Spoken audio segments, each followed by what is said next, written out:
Dalam nama Bapa dan Putra dan Roh Kudus, amin. Bu Bapak, Saudari, Saudaraku yang terkasih, kaum muda, adik-adik, salam bantul kasih berkah dalam.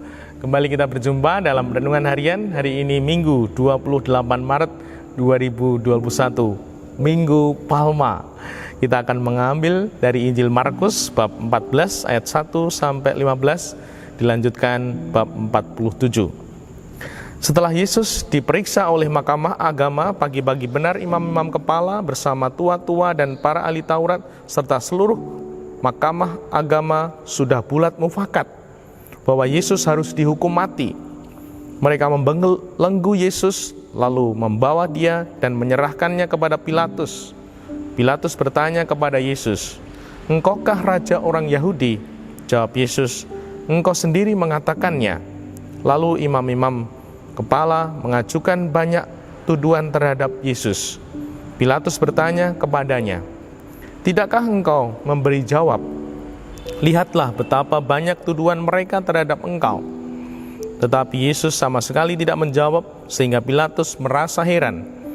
Telah menjadi kebiasaan untuk membebaskan satu orang hukuman pada tiap-tiap hari raya menurut permintaan orang banyak.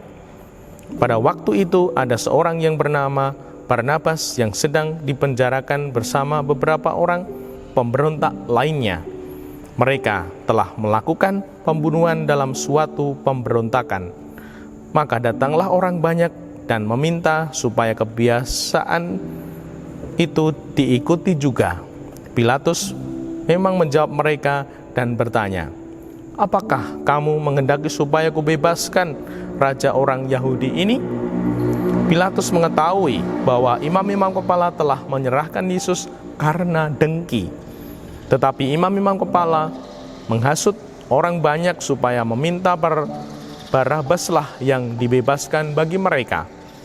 Pilatus sekali lagi menjawab dan bertanya kepada mereka, "Kalau begitu, apakah yang harus kuperbuat dengan dia yang kamu sebut raja orang Yahudi ini?" Mereka berteriak, "Salibkan dia!" Lalu Pilatus berkata kepada mereka, "Tetapi kejahatan apakah yang telah dilakukannya?" Namun mereka makin keras berteriak, "Salibkan dia!" Dan karena ingin memuaskan hati orang banyak itu, Pilatus membebaskan Barabas bagi mereka. Tetapi Yesus disesahnya, lalu dia diserahkan untuk disalibkan. Kemudian serdadu-serdadu membawa Yesus ke dalam istana, yaitu gedung pengadilan, dan memanggil seluruh pasukan berkumpul.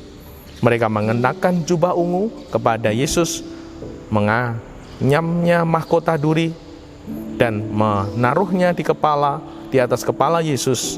Kemudian mereka mulai memberi hormat kepadanya.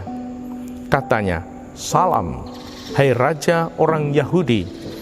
Mereka memukul kepala Yesus dengan buluh, meludahinya, dan berlutut menyembahnya. Sesudah mengolok-olok dia, mereka menanggalkan jubah itu daripadanya dan mengenakan pakaian Yesus sendiri. Kemudian Yesus dibawa keluar untuk disalibkan. Demikianlah Injil Tuhan. Terpujilah Kristus. Bu Bapak, Saudari-saudara yang terkasih, kisah sengsara yang luar biasa yang akan kita dengarkan melalui Pasio yang menyampaikan kisah sengsara Tuhan kita Yesus Kristus. Minggu Palma ini menjadi renungan yang dalam untuk kita sebagai manusia, mencermati gerak-gerik hati dan pikiran kita. Di sana dikatakan demikian dalam Injil. Pilatus mengetahui bahwa imam-imam kepala telah menyerahkan Yesus karena dengki. Tetapi imam-imam kepala menghasut orang banyak supaya meminta Barabaslah yang dibebaskan bagi mereka. Inilah sungguh tanda pribadi yang dikuasai oleh roh jahat, menghasut, tidak suka, benci, iri, lalu menghasut orang, menghasut banyak orang supaya ikut membenci, supaya ikut tidak suka dengan Yesus. Mungkin itu juga terjadi. Mungkin kita pernah mengalami kalau kita tidak suka lalu mengajak orang lain tidak suka dengan menghasut. Nah, pernahkah kita seperti itu? Itu berarti kita sudah kerasukan setan, kelebon setan, dikuasai oleh setan, menceritakan hal jelek kepada orang lain supaya orang lain ikut benci, ikut tidak suka, ikut gerenengi. Nah, semoga ini sungguh-sungguh menjadi cermin untuk kita di Minggu Palma mengawali pekan suci ini. Kita diminta Tuhan untuk mencermati gerak-gerik hati kita. Apakah kita seperti imam-imam kepala yang sungguh menghasut, tidak suka kepada Yesus lalu menghasut orang banyak?